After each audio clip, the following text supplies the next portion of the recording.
Hello, good afternoon, good evening to anyone watching from Europe. My name is Sarah Brando. I'm Director of Nutrition at BioXcellerator. So apologies for getting started a little bit late on this live stream today. As you can see, we're testing out a new application. So hopefully the video quality is good. I welcome all feedback afterwards. You can shoot me an email, sarah@bioaccelerator.com, and let me know if the audio was good, if the video was good, because we want to continue using this platform because it's able to actually save the lives. If any of you watched my last few lives on this Instagram page, you know that I got booted off kind of midway through and it didn't save. So now this is a good way for us to capture the information. I do have someone that's going to help me out and send me any questions, so I'll either answer them as we go or at the very end. But what I want to chat about today is staying healthy over the holidays. The holidays are a time of connection. They can also be a time of stress for a lot of people, especially somebody who is on a healing journey. If you're a patient, we have some patients who are coming for treatment in January and they have the added bonus of actually having to prep for their stem cell treatment over the holidays. So what does that look like? It means avoiding alcohol. It means avoiding smoking, avoiding inflammatory, highly processed foods. For some people, this is easy. It's the way they normally live. And for other people, it's a huge challenge. So what you want to do is to find that balance. Balance is a word that gets thrown around a lot. And people say it, and sometimes they use that as an excuse to live in a way that actually isn't balanced at all. So this is a time for you to actually explore what balance really means. And what a good rule that you can apply would be about an 80-20 rule. So what you do about 80% of the time is going to override what you do about 20% of the time. So if 20% of the time you are not living an anti-inflammatory lifestyle, maybe that means you're staying up too late, maybe that means you're eating a little bit too much junk food, then that's okay. Also, it can be the other side of things where over exercising. So marathon runners, we ask our patients who are marathon runners, who are very, very high performance athletes, to actually stop trying to push themselves before treatment, because that can cause inflammation in the body as well. So maybe if you're someone who is an elite athlete, very long distance runner, someone who trains at a very high level, that will maybe be your 20%. You're going to get a lot of inflammation from that. So now your diet and your exercise and your mental habits are going to be really important. I have a friend, Britt. She runs the online holistic healing platform, weevolve.io. So she works with a lot of chronic disease patients. And she said something really interesting and I think very important that I want to share today. And that's that healing requires connectivity, connection, community. So these are integral aspects of healing. So even though you might be on a healing journey and you might be very particular about what you're eating, it is still really important to remember to take this time with family and feel normal. You don't always want to feel like you are a victim to your disease, to your chronic illness, to your injury. You want to make sure that you actually are still enjoying your life, enjoying the people around you. What you eat on Christmas Day or for a couple days over the holidays, that is not going to throw all of the hard work you've done if you've really been sticking to this lifestyle plan. So remember that it's okay to indulge a little bit, but check in with yourself and also be in integrity too. If you know that you're on this healing journey, if you know that you're going to get some stem cells and you've been preparing for this for a long time, then don't go too far off track. Don't go too far off the rails. Find that balance and just try to find substitutes.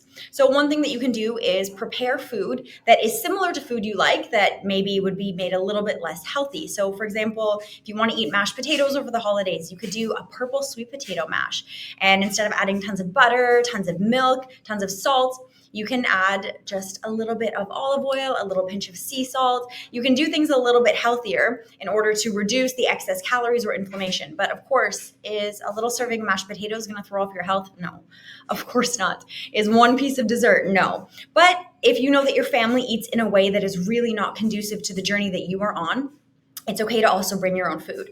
This can open up an opportunity for conversation, for connection, for sharing. I personally love sharing food. I love bringing new things for people to try.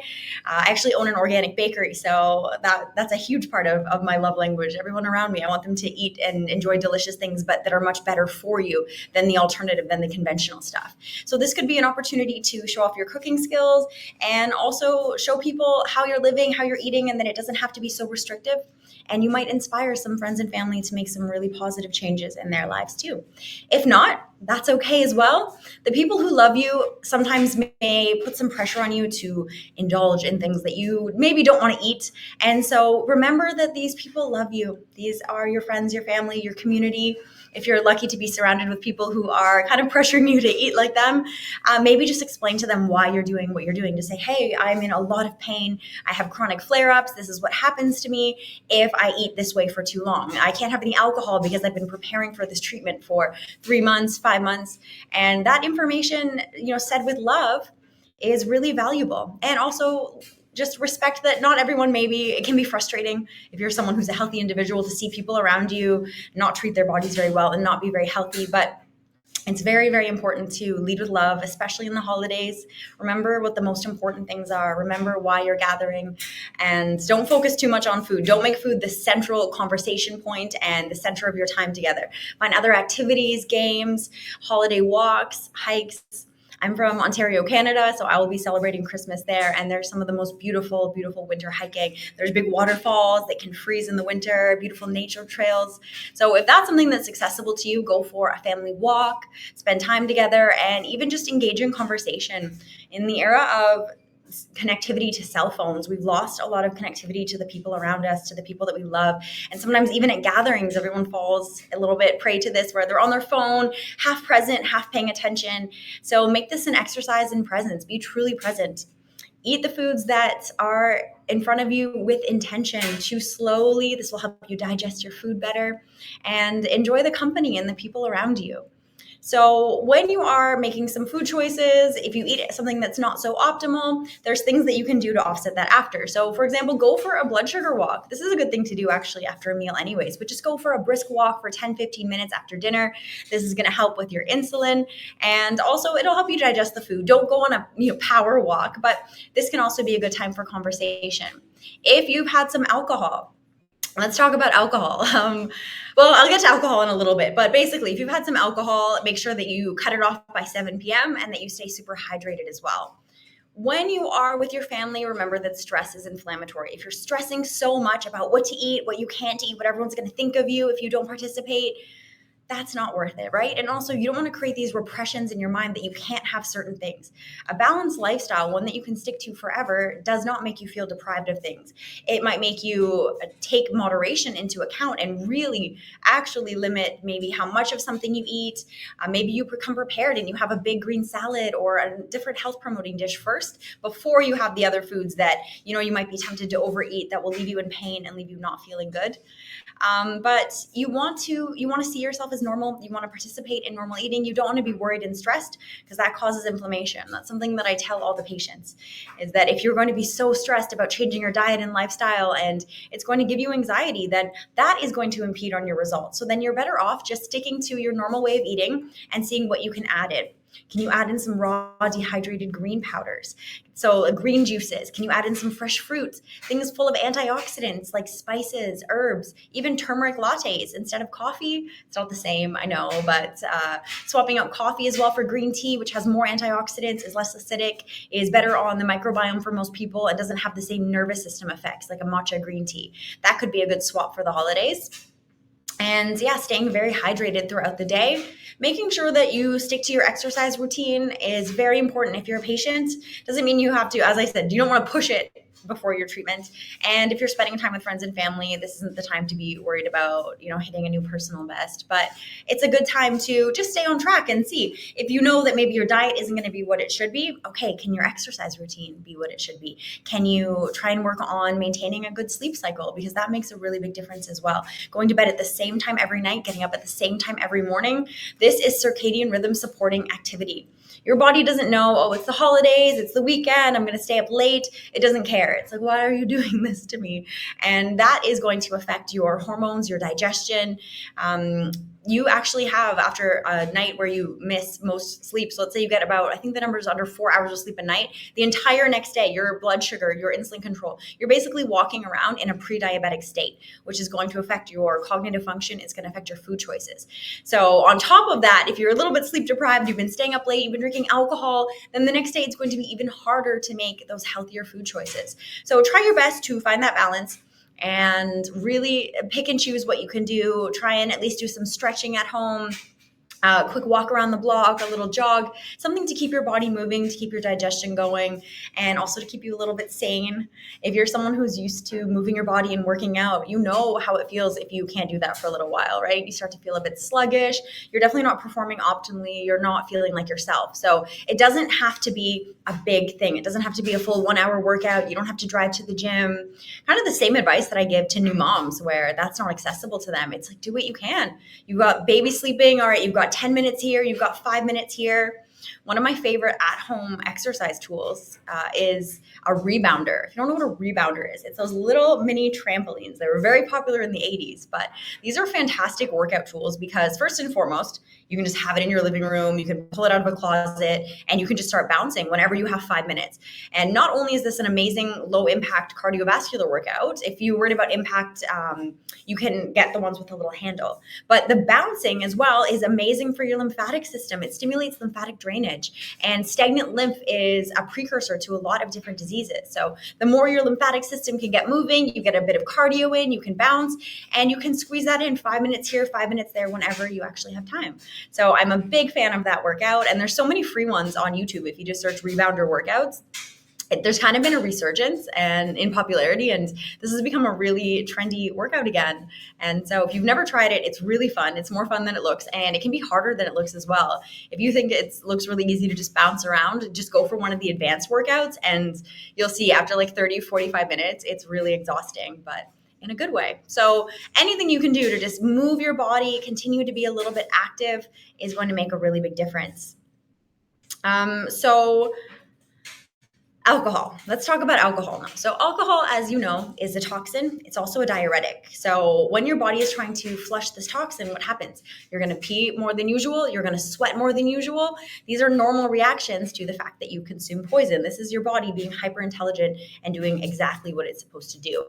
So alcohol, the cellular detox that you have when you go to sleep, alcohol is going to interrupt that. So that's also why hangovers get worse and worse and worse. As you're older, we build up more toxicity in our cells.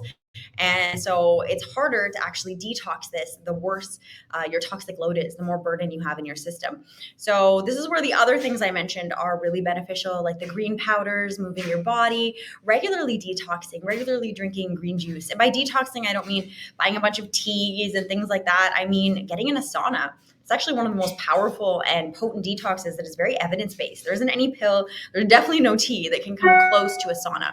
So that's a very powerful detoxification that I highly recommend, especially over the holidays if you can, but not if you're hungover. If you were drinking the night before, you're already so dehydrated, do not go running to the sauna, even though you might instinctively feel like, oh, I gotta get these toxins out. I gotta support my body on this detox journey. I'm hungover and I feel terrible. Don't do that. Focus on electrolytes instead. You can order electrolyte powders online. Look for ones that don't have all kinds of artificial flavors and preservatives and stuff. You can even just take a pinch of Celtic sea salt or Himalayan sea salt, dissolve it in your mouth under the tongue, just roll it around for a few seconds. Yeah, it's kind of gross, but it works really well. And then drink water after. It doesn't work as well for hydrating if you dissolve it actually in the glass. So try it out, and that can make a big difference. Another thing I like, I think I've got some here. Yes, I put these out to share. So activated charcoal. This is amazing after alcohol, but it also is dehydrating. So if you've not heard of it, I have some here. I mean, I'm in Mexico, so it says carbon vegetal. So, but you want activated charcoal, and it's going to be from coconuts usually, but it's these little black pills here that look like this. So these are great for sapping up excess sugars, toxins. Also, if you get food poisoning, if you're somebody who maybe, or you have IBS, you're a little bit worried about what your family members are cooking for you, you have sensitive digestion, this can really help. So these are great to travel with as well, activated charcoal. There's so many different brands. It's really cheap. So that's something great that can help with blood sugar. It can help with the detoxification process after alcohol or after food poisoning. But it's dehydrating. That is the caveat. So if you are taking activated charcoal after you drink, make sure that you are hydrating with a lot of water, especially with that pinch of sea salt first to help your cells retain the water to have those electrolytes. So that's a really good tip. Another thing that disrupts sleep besides alcohol, which if you're already not eating so great and maybe you have stress from family members, you don't want to have terrible sleep as well. So it's blue light before bed. So what that means is staring at a television, a phone screen, your laptop, all of these things can disrupt sleep. Actually, looking at any extremely bright light at night, the best thing, if we're living in a perfect world and we could all design our houses however we want, would be within, about 2 hours of bedtime to actually only have lights on the floor that are dim, or candlelight, which does not disrupt circadian rhythms, or even better to have red light only. But if it's super bright red light, that would still disrupt things a little bit, but kind of a soft red light, that would be the best for sleep. If that's not possible, if watching movies and gathering or even watching videos together, if this is part of your family's holiday gathering tradition, then do I have them here? Yes. Then these are going to be your friend. These are my blue light blockers. So as you can see, they're not the cute ones that look like normal glasses. These ones are very orange. So you want them to be orange or red tinted. It's daytime now, so I'm not going to keep these on, but these are a really good tool to block and filter out blue light. Now, a lot of the ones you see online, they look like normal glasses. Those ones are only blocking 20, maybe 30% if you're lucky. If you really want to block that blue light, you're unfortunately going to have to look at things through an orange or red lens. But there's so many different brands that make these. They're available on Amazon. And the ones that are tinted like that, and they'll have some studies and they'll have some reports saying blocks, 99%, 90% of blue light. So those are going to be good ones, and that's going to help you to actually rest and not be stimulated by blue light. Of course, I don't recommend, as a general rule, watching television before bed. I definitely recommend more nervous system supporting activities. Human beings, our subconscious mind is different than the conscious mind. So consciously, while we're watching television or watching a movie, we know I'm watching a movie. Yet if you watch something scary or something dramatic, your heart races, maybe you jump. If it's something sad, you cry, because our subconscious mind has not learned to tell the difference between watching something that is fictional and what we're experiencing in real life. So for your subconscious mind, it's taking all of this in as if it's really happening. And that affects the nervous system.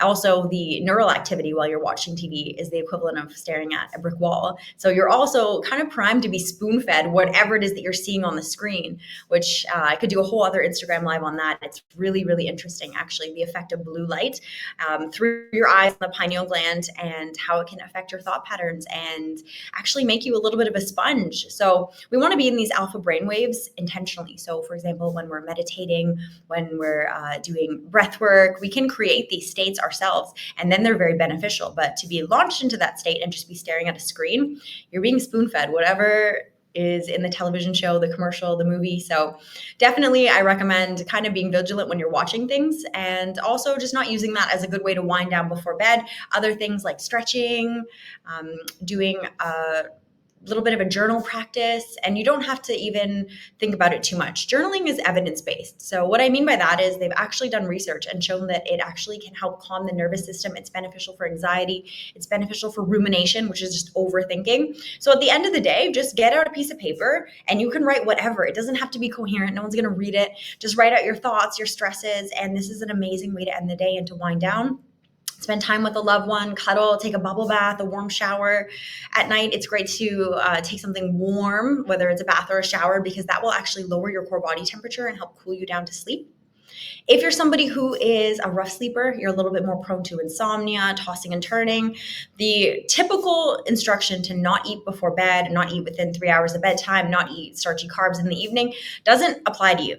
I'm not saying go eat a big lasagna plate right before you go to sleep, but if you're someone that fits into that category, the serotonin from a carbohydrate-rich meal will actually help you to sleep better. If that's not you, if you're somebody who will pass out right away as soon as your head hits the pillow, you have no issues with sleep, then that's about, over half the population, then definitely stop eating about 3 hours before bed if you can.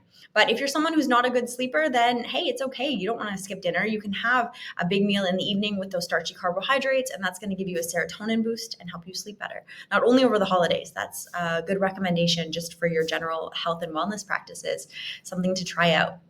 But sleep is really so important. It's important for regulating hormones, for regulating cortisol. One of the major causes of low testosterone in adult males is lack of sleep. If someone's not sleeping properly, that should be the first thing that should be addressed. That will make testosterone dip very, very quickly. So if you can address that, and that's the thing that more or less, unless you have insomnia or other conditions, which there are solutions for that as well for many people. But other than that, it's pretty much in your control. It just requires discipline in our overstimulated society where we've got technology everywhere, we've got things to watch, there's always somebody to chat with. The world is at our fingertips, literally. So this is where we have the opportunity to, of course, take advantage of all this wealth of information at our fingertips, but also take advantage of an opportunity to exercise self-discipline, self-love, self-control, and force all of your electronics off, get out your blue light blocking glasses, and force yourself to get a really good night's sleep. If you do end up staying up late, do not sleep in more than an hour past your normal sleep in time. Otherwise, this will disrupt your circadian rhythm. The best practice, the best thing for you to do, according to the evidence, would be for you to get up at your regular time and nap 7 hours after waking. So if you wake up at 7 a.m., wake up at 7 anyways, it's going to suck, and take a little nap at 2. Other suggestions that are really helpful with sleep, it depends on the individual, of course. Everyone's different, right? With food before bed, with sleep hygiene. But one more thing, if you're somebody who struggles in general with sleep, especially over the holidays, especially when stress is high, get out of bed. This might sound counterintuitive because you're trying to fall asleep, but this is also what the research shows, that it's actually better for you to get out of bed and do what's called stimulus control. When those thoughts start racing, when your mind starts going, get out of bed, sit in a chair for about 20 minutes. Don't look at the time, just approximate it, do some breathing exercises. You could also journal at this time. Some people even find it helpful to actually sit and think of worst case scenarios, and then they come to the conclusion that none of it's that bad and they can handle it. So if that's you, get out of bed, do the stimulus control, and then go back to bed when you're relaxed. The only things that should be done in bed, according to the research, are sleeping and sex. You want to associate bed as a nice, comfortable, calming place, or a pleasurable place, and that's it. You don't want to be reading, working, stressing, arguing, nothing else, because that will disrupt your sleep. So there's a really good book for anyone struggling with sleep that I like to recommend. It's called The Power of When by Dr. Michael Breus, Breus. I might have pronounced his name wrong, but it's a really good book. He's a very top sleep doctor in the United States, and the research is awesome. That's something that I've recommended to a lot of people. So while you're eating over the holidays, I mentioned being present earlier, but you want to eat very slowly. You want to breathe, you want to not be distracted, and you want to chew your food, because this is going to support your gut bacteria. Your gut bacteria are your best friends. They are integral to your survival, to your hormone production, to your ability to extract nutrients from foods, and yet they're very neglected. You could have the perfect diet in the world. You don't chew your food. If you have like 2 little chews and swallow and on to the next bite, you're not going to extract a lot of nutrients from your food. This is especially important for people eating a lot of plants, which I hope you are, because fiber is very protective against cancer, protective against all kinds of different issues. And fiber-rich foods are food for your microbes, for your gut bacteria. We don't actually break down the fiber, our microbes do. And so what they do is they leave us now with accessible nutrients. But what if you don't have the right bacteria to break down diverse plant foods? And this is where it gets tricky, and this is why some people thrive for decades on plant-based diets, and some people do not do well on plant-based diets at all. They don't have a good microbiome. Over time, you can improve your microbiome. So the research shows that people with the best gut health, they are averaging about 30 different plants per week. So that does sound like a lot. I always say that. But if you try different berries, different fruits, different greens, grains count as well. You can try some quinoa, some amaranth, some buckwheat. I like green powders. This is a raw dehydrated green powder that I take that is really good. This one has, I think, about 15 different types of greens. So already I'm halfway there just from this powder. But so now I can actually get closer to 50 or closer to really, really high numbers of variance in my diet in the type of plants that I'm eating. So that's something that is a little bit of a cheat code that can help get you there, is raw dehydrated powders and juices and things like that. I don't recommend a lot of fruit juices, especially over the holidays. If you're eating sugary sweets, if you're drinking alcohol, if you're eating a lot of white bread products, refined grains, let's not add to that with more blood sugar spike from fruit juice. Now, fruit juice would be better than all those other choices. So that would, of course, be my recommendation. But if you're doing all these other things, then something's got to give somewhere. So eat the whole fruit so that you get the fiber. You have the fiber intact, and you won't have the same blood sugar spike and crash afterwards.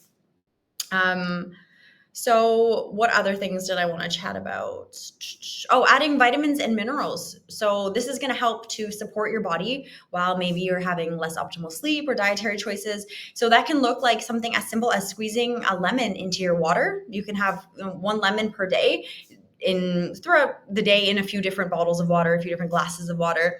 That's going to make a difference. So that's just going to add in some vitamin C, some antioxidants, some phytochemicals, those plant nutrients that are so good for us, for our cells. You can do mineral drops. I like to use mineral drops as well, add them to water. I distill my water because I want clean water. And a lot of the water on planet Earth right now has pharmaceuticals, has glyphosate, has microplastics, which is very sad. So I use the distiller, which removes all minerals, but I just add them back in. So additional minerals, whether or not you drink distilled water, additional minerals are great for your cellular health. Our cells need minerals in order to have strong cell membranes and in order to perform their proper life cycle. Autophagy, cellular repair, we require minerals for this. Minerals are so important. Everyone talks about macros because everyone is very worried about physique and looking a certain way, but micros, that is actually what's associated with longevity, getting the most nutrients for the minimum amount of calories. So maximizing, let's say, every calorie that we eat, which is a very nutritarian way of living, that is a longevity and gut health recipe for success. Other things to support your gut health and to support minerals getting into your body over the holidays and beyond, fermented foods. Fermented foods are things like sauerkraut, kefir, kimchi. Kombucha is probably the most popular one. That's everywhere now, but most kombucha is made with low quality water and the kombucha SCOBY. So that's the symbiotic culture of bacteria and yeast. The thing that actually is, you see it floating when they're making kombucha, that actually can take in heavy metals. So if it's just kombucha made with tap water, then unfortunately you're going to have potentially some heavy metal contamination, some not great quality water, and also a lot of commercial kombuchas are dumping sugar in there. If you look at the ingredients and you look at the nutrition label, you'll see that a lot of sugar is added. So I don't recommend it for that reason. There's so many other fermented foods. One of my favorites is beet kvass, which is fermented beets. If you are not wanting to, let's say you don't have the best digestion, you don't want to eat a bunch of raw fermented beets, a bunch of raw fermented cabbage, because it makes you really bloated. You want to start really small. So chop it up into little pieces. And when you get your jar that you're going to ferment in, then you just fill the bottom little bit with the chopped cabbage, or in this case, beets, and you can fill the rest with water, a little bit of sea salt. I like to do a teaspoon per liter. So 1 liter jar, fill it with water. You have maybe 1/4 of it with the beets, teaspoon of sea salt, and then you can put in any herbs and spices you want. You can do things like orange peel is really good. I like to add that one, some ginger. You can get really creative with it. I've seen people add some really cool things to flavor it, and you just sip on the liquid. Taking fermented foods before a meal or with a meal, that's the best way, because then that's beneficial probiotic bacteria immediately has something to feast on. One of the best ones actually for gut health is kimchi, because kimchi has the cabbage and it also has prebiotics in the onions and the garlic, and there's some chili in there. So that's a great one to try if you've never experimented with fermented foods. They're so beneficial for the gut because of a very simple mechanism of action. They actually outcompete for space in the microbiome with pathogens, with pathogenic bacteria, and they win. Now, if you've never eaten fermented foods, if you've never taken probiotics, although a lot of probiotics actually are pretty ineffective and they're not really helping the gut. Unfortunately, they don't survive the stomach acid. And if they do, they don't reculture the gut, or they just have too few strains. And what I mean by too few is too few types of strains. What we want is more diversity. I don't care if it's 50 billion of 1 or 2 strains. You want to see a whole multitude of different strains. Like 20 or more would be a good probiotic, assuming it survives. But if you've never taken fermented foods, if you don't have experience with this stuff, if you think your gut health is not the best, don't overdose on fermented foods. You will not feel great. This is not a marathon. Healing is not linear. Healing is not quick. It did not take you a week to get into your current state of health. It is not going to take you a week to get out of it, but actually can sometimes only take a few months. I've seen people reverse type 2 diabetes in a matter of weeks. So all of this is possible, but you don't need to sprint. This is a marathon. So go slow and slowly introduce new foods, slowly try new things, and be very gentle with yourself. You want to do everything on your healing journey from a place of love. You want to be healing because you love yourself. You want to try out these new supplements, these new products because you care about yourself, not because you're mad at yourself, because something's wrong with you. I'm injured, I'm ill, I have this going on, I have that going on. I'm going to take all these supplements and attack. We need to stop attacking our bodies, and instead we need to be loving and nurturing our bodies and doing everything from this gentle and loving place. Treat yourself like you would treat a child, and be kind to yourself, be gentle to yourself, and also don't do things that you wouldn't do to a child, right? You don't have to self-abuse. And if you keep those principles in mind, then your healing journey will be beautiful, it won't be stressful, and you won't put pressure on yourself to have all the results in the world in a very short amount of time. All right, what else did I want to talk about? Holiday weight gain. That's something that a lot of people stress about. But if you look at the statistics, actually, it's not a massive time for very large weight gain. If you actually look at the studies, most people gain weight kind of slowly throughout the year, throughout the winter months. It's not really all over the Christmas holidays. So that's another thing that a lot of people have anxiety built up over. Of, oh my gosh, if I eat this, this is going to happen. Calories in versus calories out. You can actually eat a lot of junk food and still stay within your caloric range and not gain weight. I don't recommend doing that because the quality of your food, as I mentioned, that nutritarian way of living where you want to maximize your nutrients per calorie, that's the best way to live. But if you're staying within your normal caloric range and you're eating foods that maybe aren't the best for you, yeah, you might not have the most energy the next day. You're not maybe supporting your cellular health in the best way, but is that going to cause a bunch of weight gain? No, not if your calories are equivalent. So just keep that in mind as well when enjoying your junk food. If you actually exercise control and balance, then holiday weight gain is not something to worry about. That's just another thing that people get anxiety over. If you are more sedentary than usual, then that is something that needs to be kept in mind. So that's why I mentioned before, still try to move your body a little bit, even if you can't keep up your regular fitness routine. And as long as you're not hungover, get in a sauna as well. That raises your core body temperature and your heart rate in a way that mimics exercise, which is really great. And just get your sleep in. Sleep is important for repair. Get your fiber in. Have a green smoothie every single morning with a few big handfuls of greens. You can puree those first. And so what will happen is they will be completely pulverized. If you don't like the taste of a lot of greens, you think that they're kind of gross, you don't like chunks in your smoothie, just do greens and water first. Pulverize the greens till they're like nothing, and then add your fruit in, add some chia seeds, a little bit of almond milk, whatever you like. And now you have a really powerful green smoothie, and you added in so much fiber, so many antioxidants, so many plant compounds and plant nutrients that are really going to help you to get through the day, get through the holidays. And that is a counterbalance. That's a good way to balance out some inflammation. See where you can add in more antioxidants. The more antioxidants you have, the less you have to worry about inflammation as a result of any of these things that you're exposing yourself to, whether it's stress or a not so great diet. Don't abandon everything though over the holidays if you don't need to, but hopefully I gave you some tips where you can kind of be neutral, and maybe some things are a little bit worse than your normal way of living, but maybe you can improve other things. Maybe if you're not going to work, you actually can exercise more or even sleep a little bit better.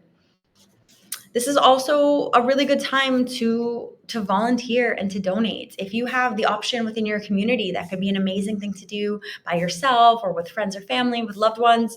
Volunteer and give back a little bit, or sponsor a family.